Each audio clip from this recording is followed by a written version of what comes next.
Ma'am, yung kanina na sinasabi nyo, ma'am, di ba dito yung kwan, palaging naglilik, ano? Walang outlet kasi dyan ng downspout. Yan, oo. Tapos baka yung slope dyan, di tama. Baka may nagpupundong tubig. Kaya doon sa may pinakita nyo kanina, ang daming kwan, nabakbak na pintura dahil sa leak. Walang outlet dyan, pre? Wala, doon sa kabila mayroon.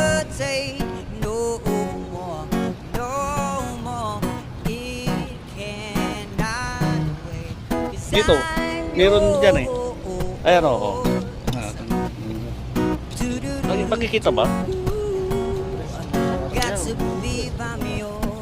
G3 yan.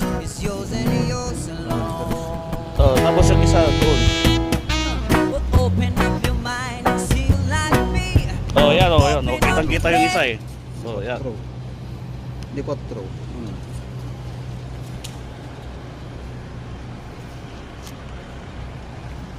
Ma'am, tignan nyo yung outlet doon para makita nyo yung sinasabi ko. Kasi dyan wala talaga. Walang ganyan doon. Ito yun, ma'am. 3 inches. Yan. Tapos ito yung isa. 4 inches. Mas malaki. Yan. Kaya ibig sabihin, ang nagtutubig yung leak, banda ron.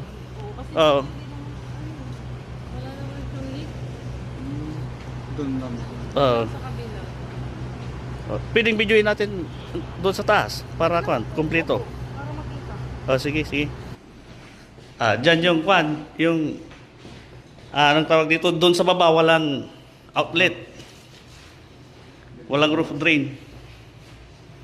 Pero dito walang gano'n na nangyayari, na leak. Kasi may outlet doon. Ibig sabihin hindi maganda yung sloping. Nung deck papuntang downspout sa taas. Okay lang, ma'am. Okay lang.